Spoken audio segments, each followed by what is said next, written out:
one group and teach me. Teach the photograph to the whole class and also teach the chapter, The Summer of the Beautiful White Horse.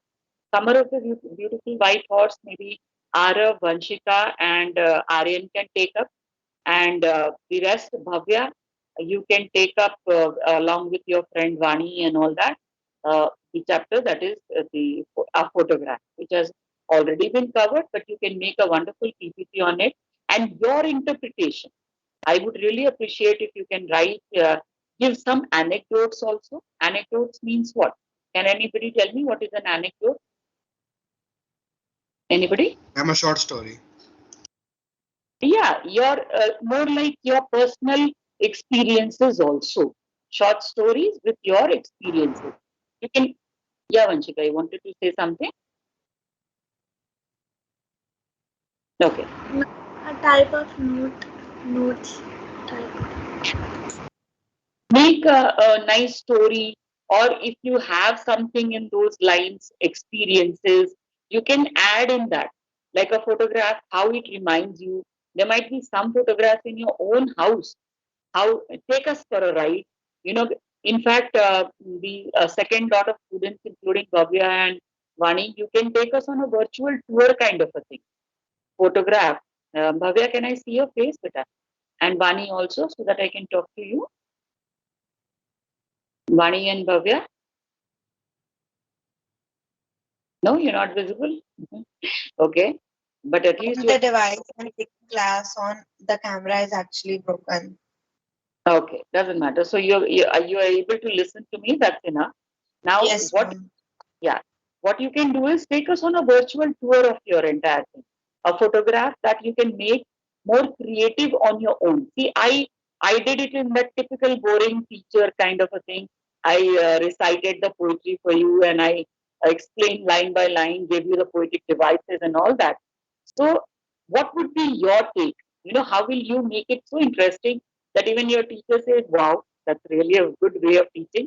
So maybe the next time I'll be more creative in your kind of thing, or maybe you can take up art integrated kind of a thing. You can paint a few things, or maybe sketch a few things. Make it something very innovative. Take us on a virtual tour, whatever suits you. I leave the entire creativity thing to completely to all of you. Even the Summer of the Beautiful White Horse, but when you read that chapter, you'll realize why I said that you do it yourself.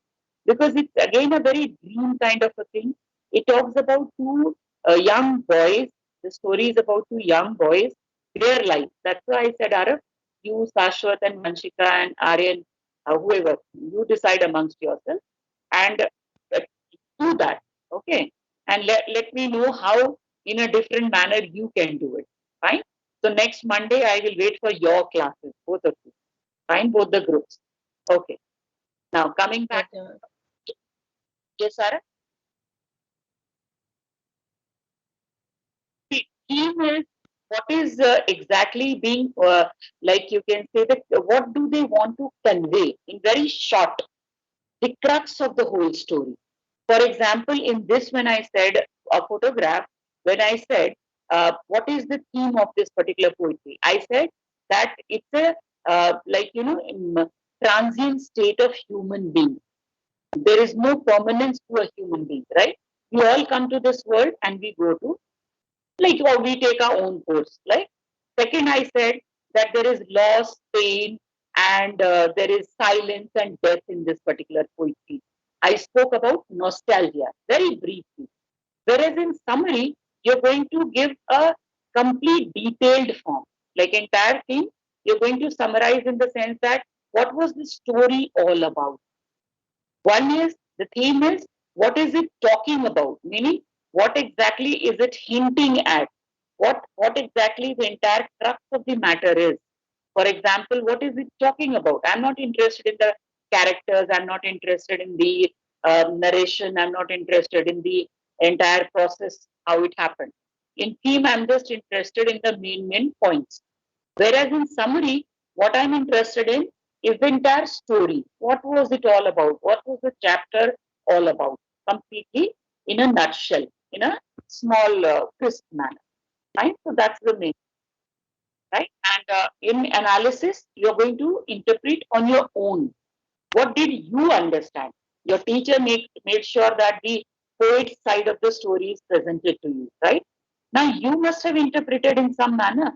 You when you see what happens in generally in English as that literature and all that, there is a lot of imagination left in all the chapters. It's not I'm not talking about one chapter, but it's basically a literature is something which talks about a lot of emotions, feelings, and everybody has a different way of interpreting.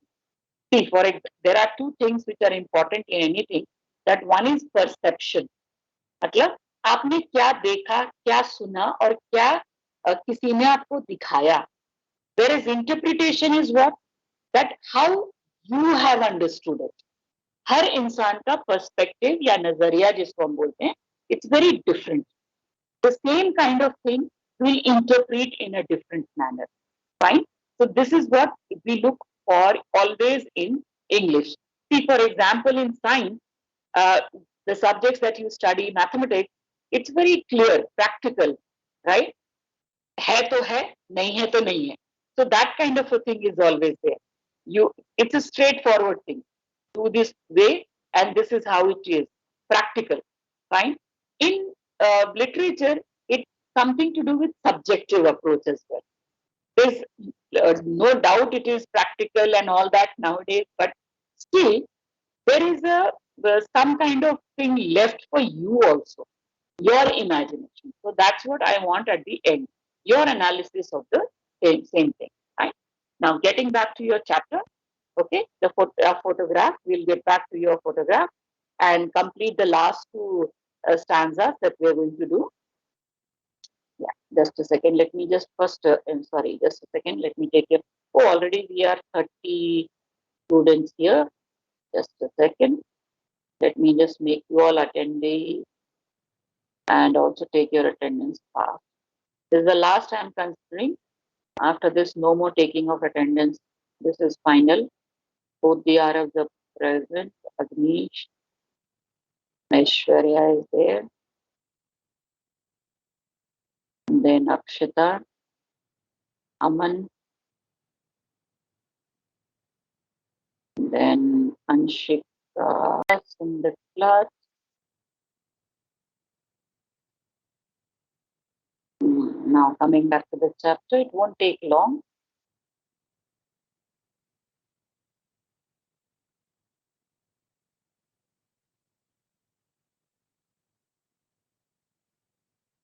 Is that visible to all of you? One of you can confirm.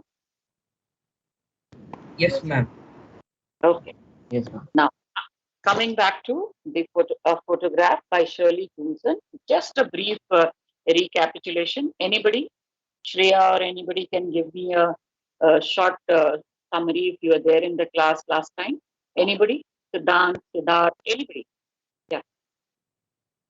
First, Shreya, you wanted to speak? Better fast, fast. Yeah.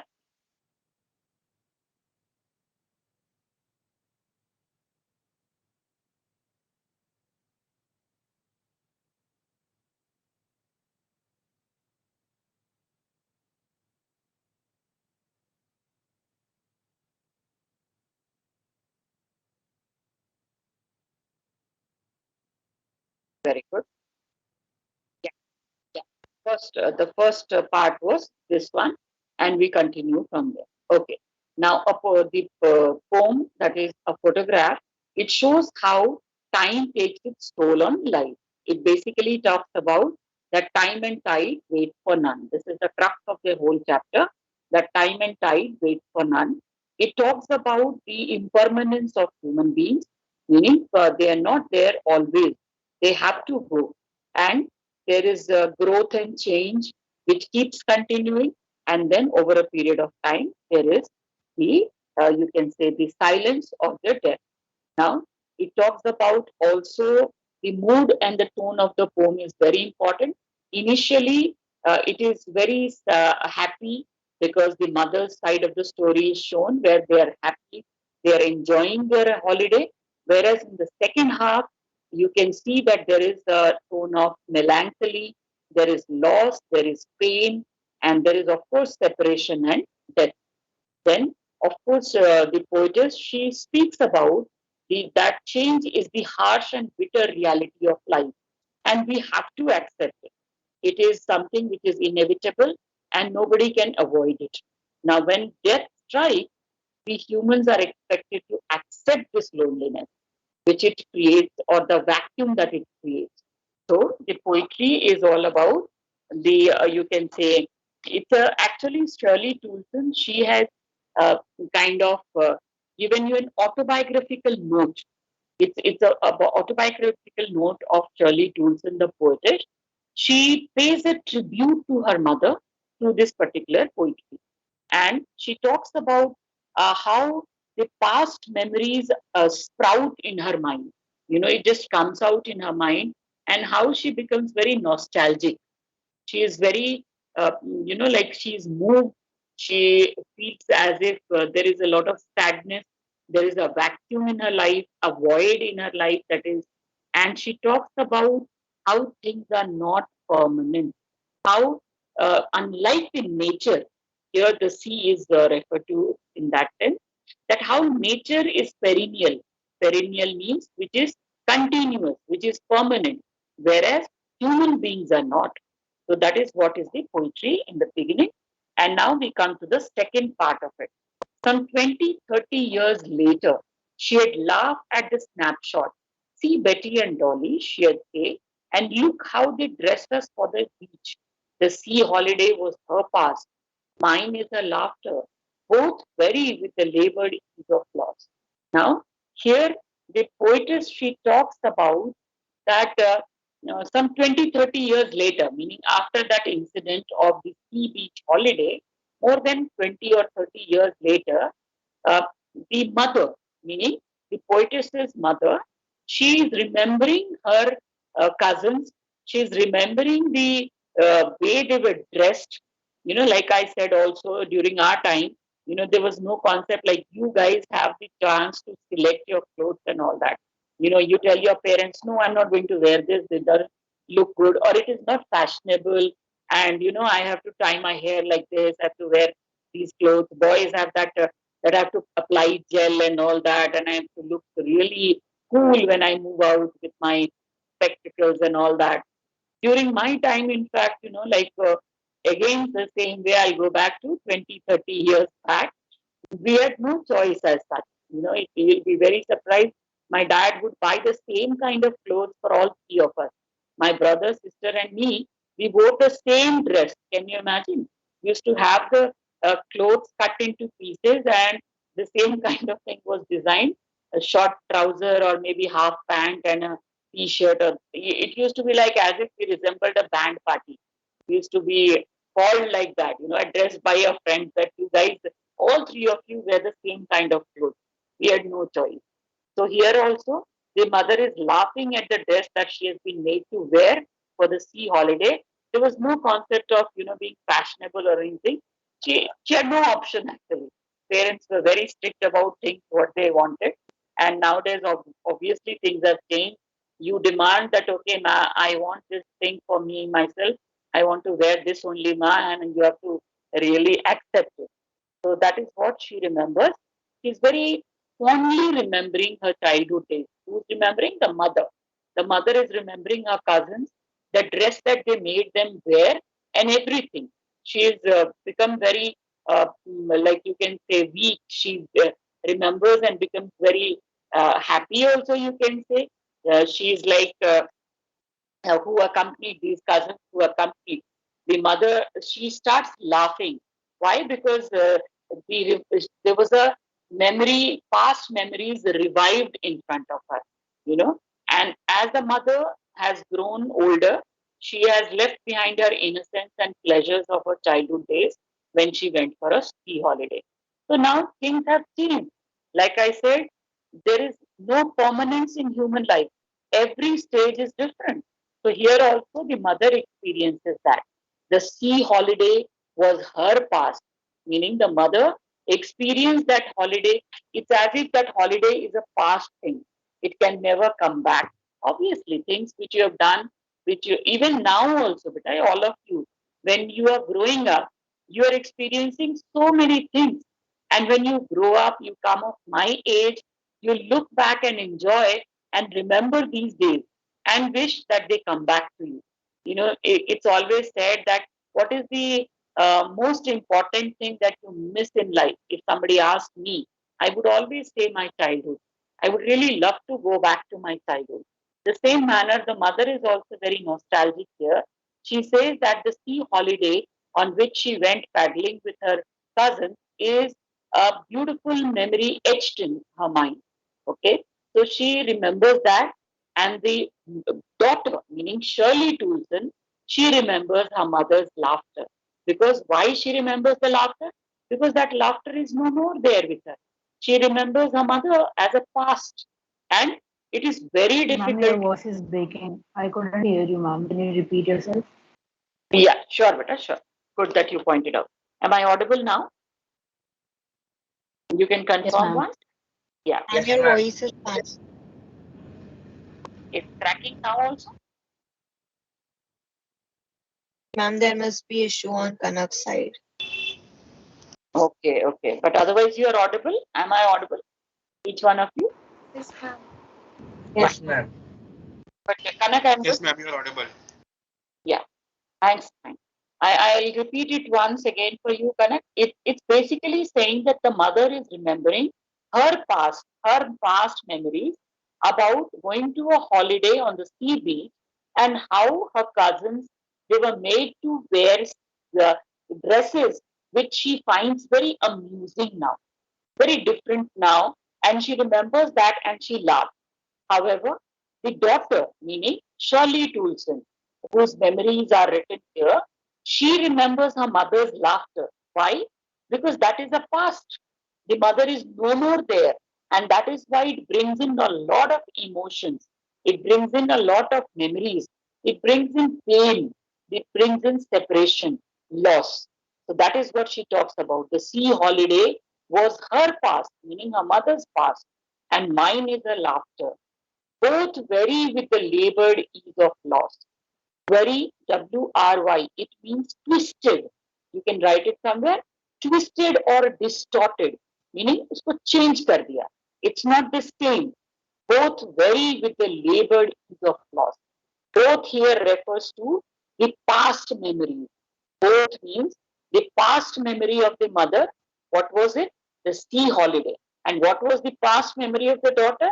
The laughter of the mother. So both of them, they are very difficult to forget. They look like as if they are a burden on this girl. And she really wants to overcome that. She really wants to get out of it. She says that the narrator has now lost her mother.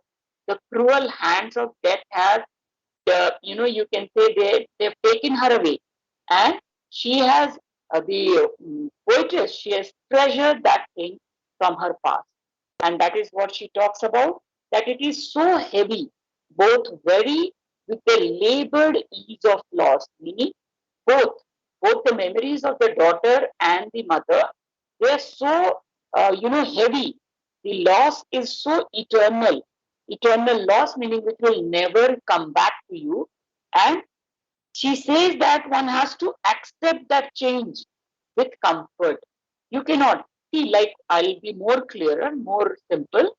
He says in very simple language that this laughter, this past which I'm talking about, the past which is the mother's laughter, and for the mother, the vacation or the holiday is the past, both the things will never come back.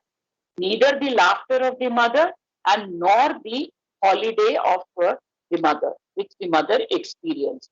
Both the things, they have passed away. And what she says is that that eternal loss, man has to accept it. One has to accept change. Things can never be brought back again.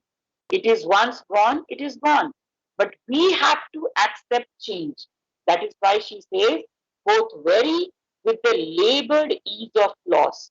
Labored and ease, meaning that burden, that burden of losing is too heavy, no doubt.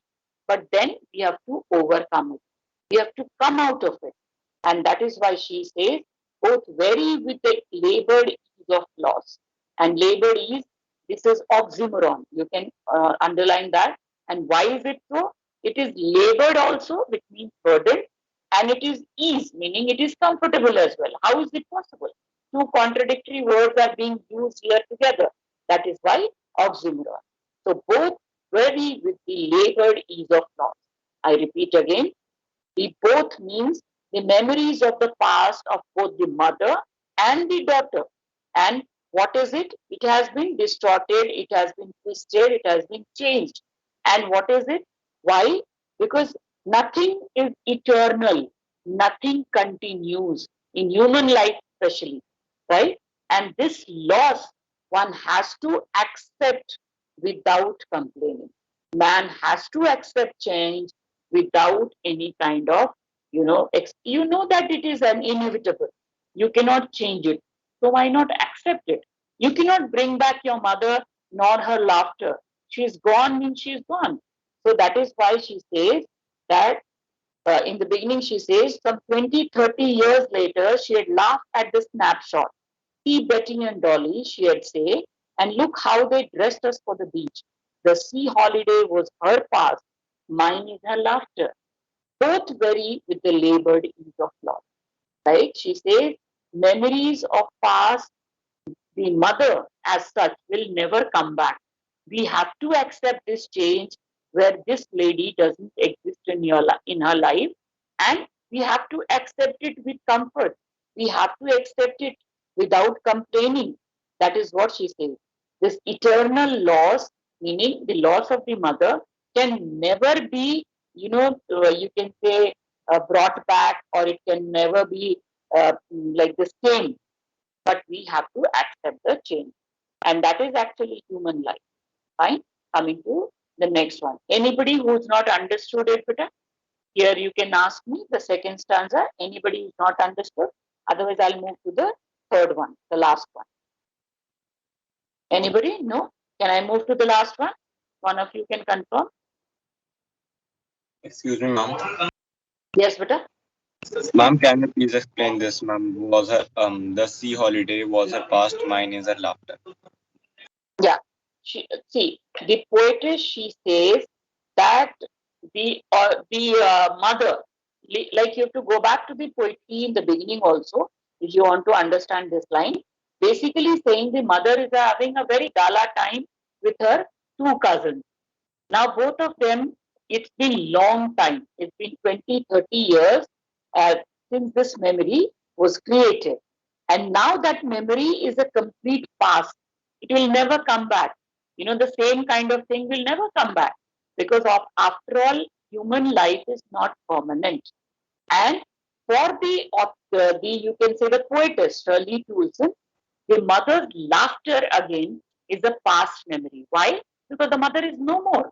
She is no more. She is not going to laugh again. Because obviously, provided you store that voice of your mother in some kind of mobile, or maybe it did not exist then, or maybe some audio or something. But otherwise, physically, the mother is not going to come back. You're not going to hear her laughter again.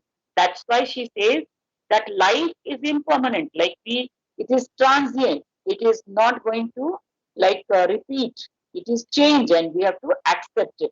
And now she talks also about how we have to accept this change. And what is this thing?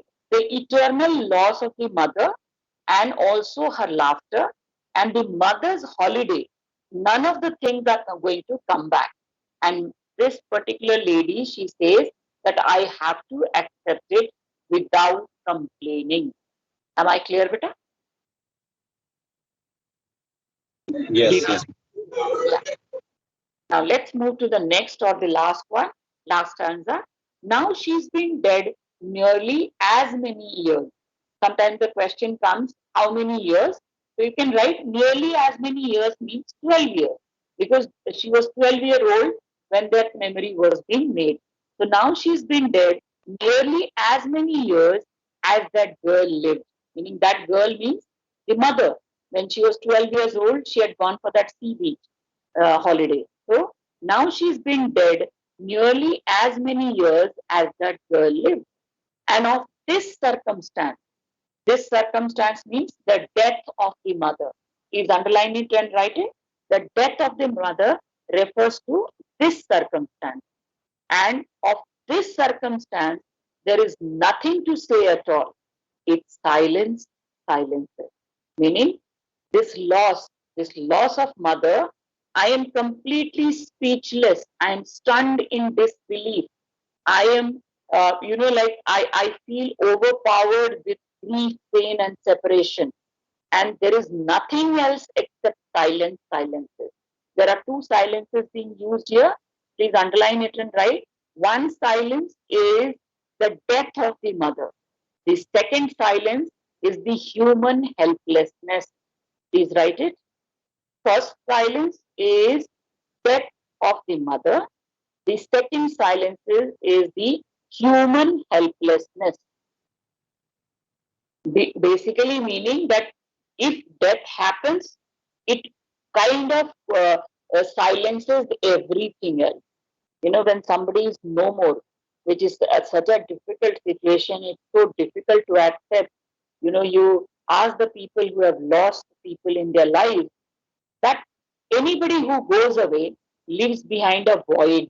So you can write there void, VOID, void or vacuum. A vacuum is created in life, जिसको हम कभी पूरा नहीं कर सकते. Just like the way we say, we can never replenish it, or we can never bring back the same things again. So again I explain, now she's been dead nearly as many years, meaning now the mother is dead for the last 12 years as that girl lived. And the poetess, she's sitting there and kind of remembering and feeling miserable, remembering her mother. Miserable doesn't mean that she is remembering with anger or with vengeance or anything, nothing like that. The miserable thing is that she's getting that pain, that the feeling of separation. She is very melancholic, you can say, sad and all that at this. Now, and of this circumstance, meaning of this death, there is nothing to say at all. Meaning, I am so stunned in disbelief. I am so shocked that she is no more, that it silences. Meaning, this as if this death has left me completely helpless. So both the silences here mean one is death, the other is human helplessness. I repeat again, one silence is the loss or the death. The second silence is human helplessness. So basically, if I explain, death has overpowered the innocence. This silence seems to have silenced all other thoughts. This silence means what? The death. In simple words, if I explain to you that after almost 12 years, when Shirley Toulson is remembering her mother, she's got a lot of pain in her voice. She's lonely. She's sad.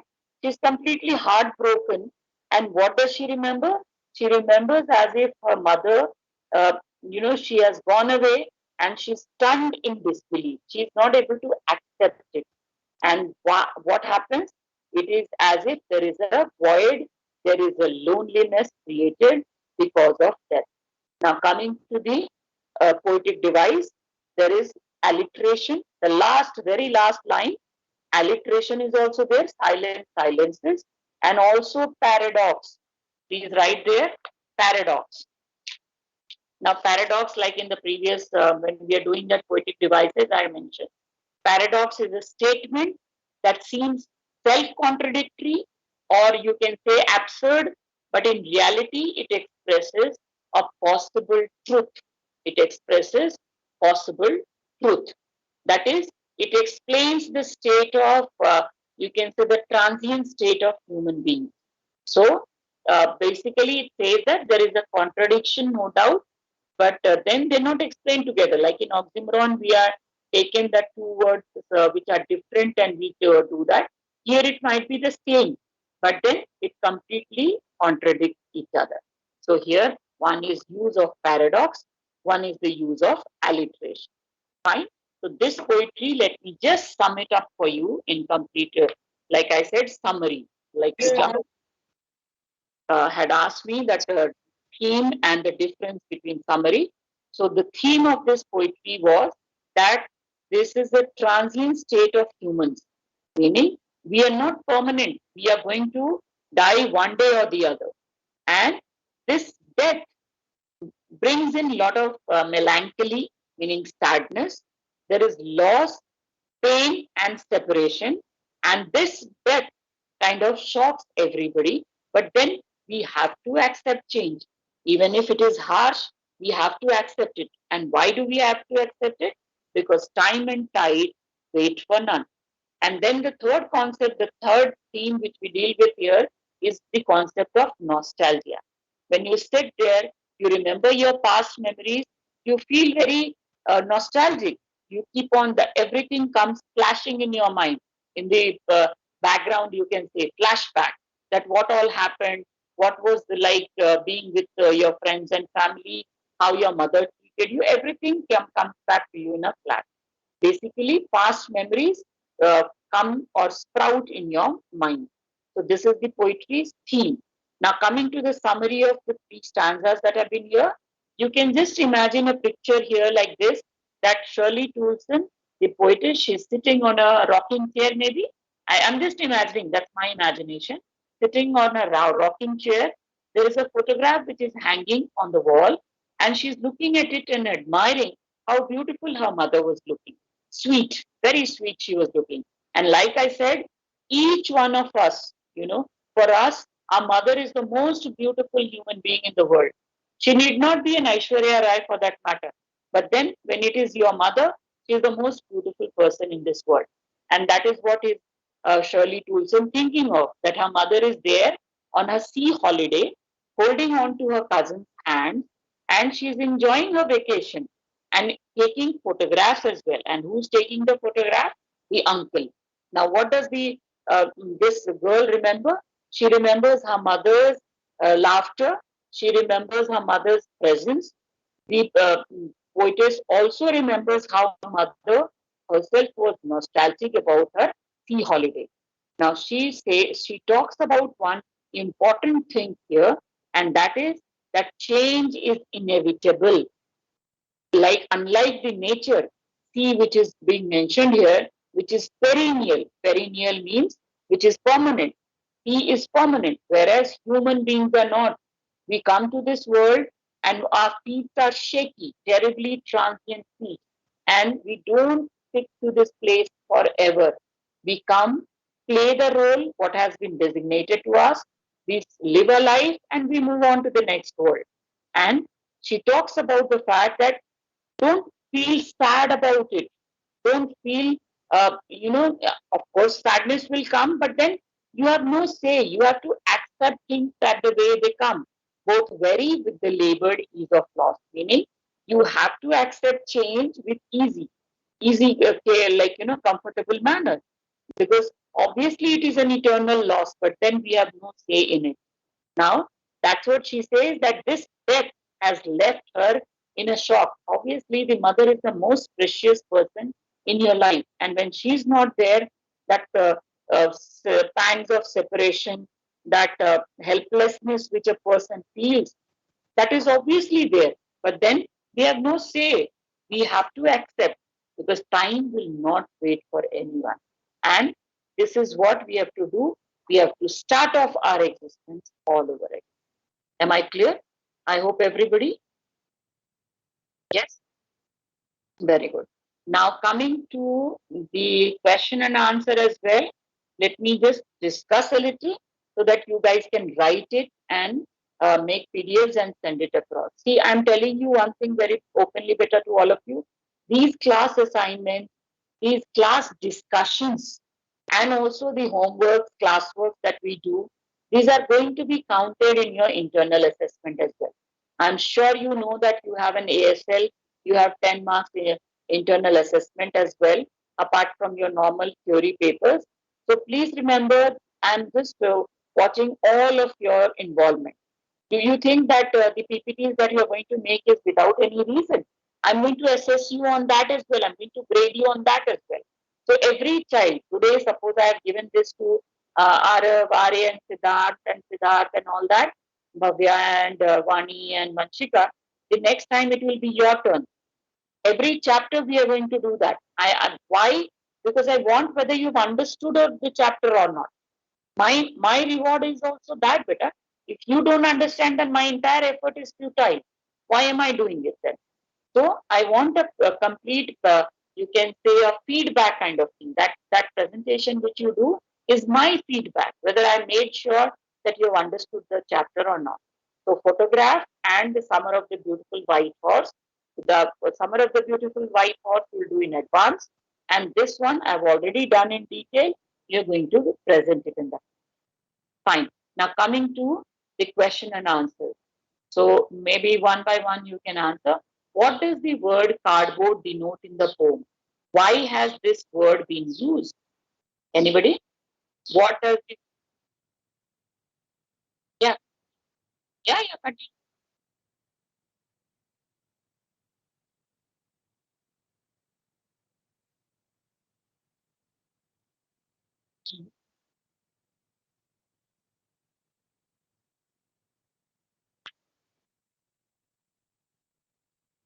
Okay, good. Fine. So basically, cardboard denotes the mounted photograph.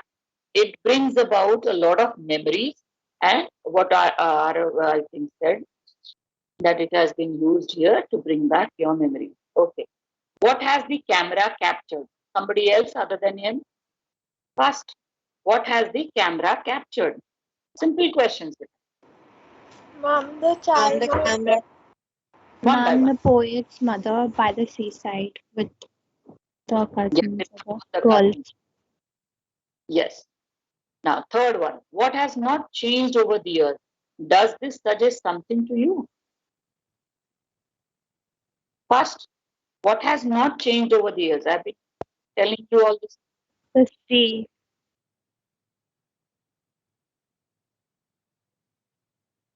No, transiently, uh, nature. Nature is perennial. Okay. Now, the poet's mother laughed at the snapshot. What does this laugh indicate? Siddharth, the poet's mother laughed at the snapshot. What did this laugh indicate? Ma'am, this laugh indicated Nostalgia. that the poet's mother was full of joy and happiness seeing her old her picture with her cousins Betty and the other one. And Dolly? she was nostalgic at that time Mhm. and was remembering everything that happened over there at the sea. Excellent. Now, Jayant, this question, the fifth one is for you. Jayant, are you there? What is the meaning of the line, both vary with the labored ease of loss? Jayant, fast. What is the meaning of the line, both vary with the labored ease of loss?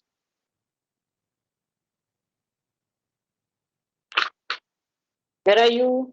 Left the class. Just a second. Ma'am, Yeah, please. ma'am, the line says that both the memories, that of the mother when she went to the sea holiday, and the authors and the poets when she saw her mother laughing at the photograph, have changed with time. The poet lost her mother and she cannot revive her. Her loss was heavy and yet inevitable, thus comforting to her, and but nothing can be revived. Okay, nothing can be revived or changed. Okay. Yeah, Aishwarya, why don't you answer, beta? The same question. What is the meaning of the line, both vary with the labored ease of loss? Aryan? Yes, ma'am. Yeah. Question number 5. What is the meaning of the line both arrive with the labor de loss? Mm.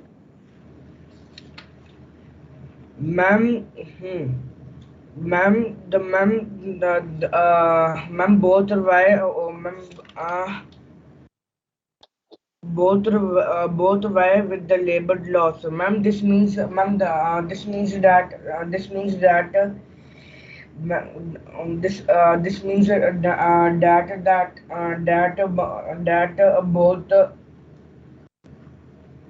both the cousins both the cousins who had lost their mother were going through sadness going through sadness and they were not able to accept their mother's loss. Mm-hmm. Okay. Anybody else who can just sum up the whole thing? Ma'am, shall I? Yes, Ashwini.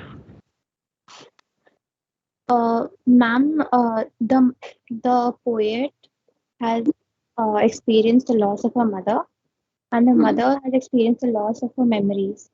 Very good. So both of them are disturbed by their losses, by their Mhm. individual losses. Yeah, but both of them have to overcome the entire loss. In fact, they have to kind of accept the change that is there. Okay. Next one. What does this circumstance refer to? Ma'am, your Vani? screen is not being shared. Death of the Death of. Ma'am, the death of poet's mother. mother. Death of the mother. Okay. The last question. The three stanzas depict three different phases. What are they? This question has deliberately not answered, not mentioned. Now tell me, the three stanzas depict three different phases. What are they? Dikshita?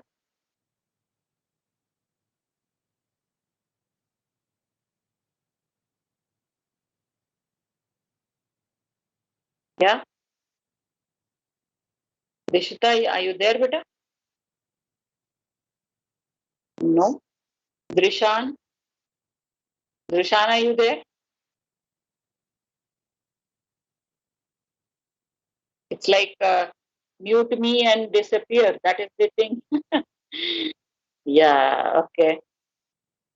Sometime back, my son is also in 11th standard, okay? And he always tells me that, the English class is like, I can do my job, I can put you on Xbox, it will blow in the whole air, and I can hear you loud from every corner, and I can go to the washroom. So, is it true with the others as well? That there's the best way to study. You don't have to put a paper and a pen. So I'll ensure that you are given class activity as well to write.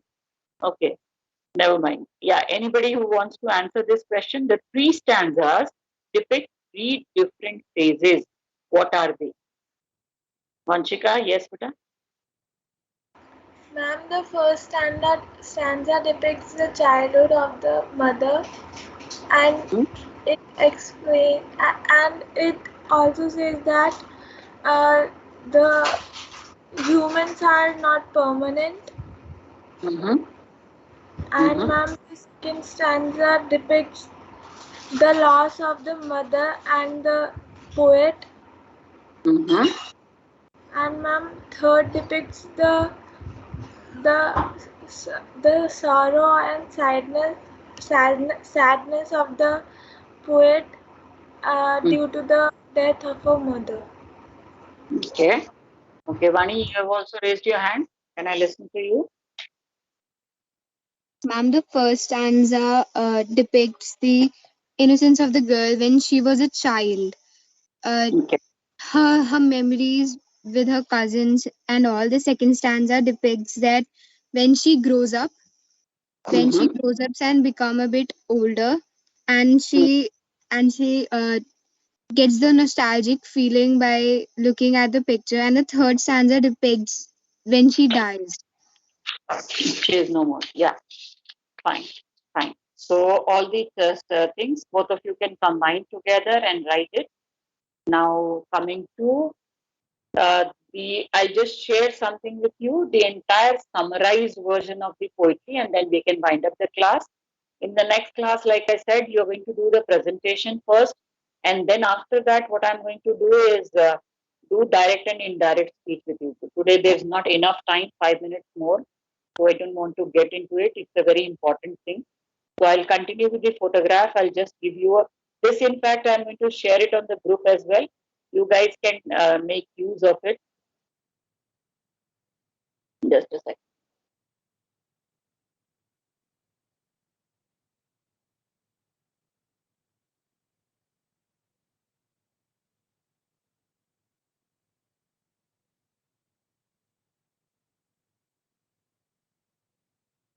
See, there are certain Ma'am, MC. Yeah, beta, tell me. Ma'am, can you share the PPT of poetic devices again? Sure, beta, sure, 100%. Yeah, can you just see these questions here? These are MCQs. Answers also I have given, but you will not see them first. You're going to see these questions, answer them. Now, who is the poet or poetess of this poetry? A photograph. Fast, let's discuss. Excellent. What is the poem, a photograph about? Changes in it. Anybody? The option. Childhood memories. I would suggest it is second one. Tribute. Yes, ma'am, because it's not the poet's childhood memories. Yes. Okay, next one. What was the age of the poet's mother when the photograph was taken? 12 years. Teapot, 12 12. years old. Excellent. Now, when did her mother die? 12 years ago. 12 years ago. How many people were there in the photograph? Three Three. girls. 3 girls. Okay. Which material was the frame of the photograph made of? Cardboard. Who was on both sides of her mother?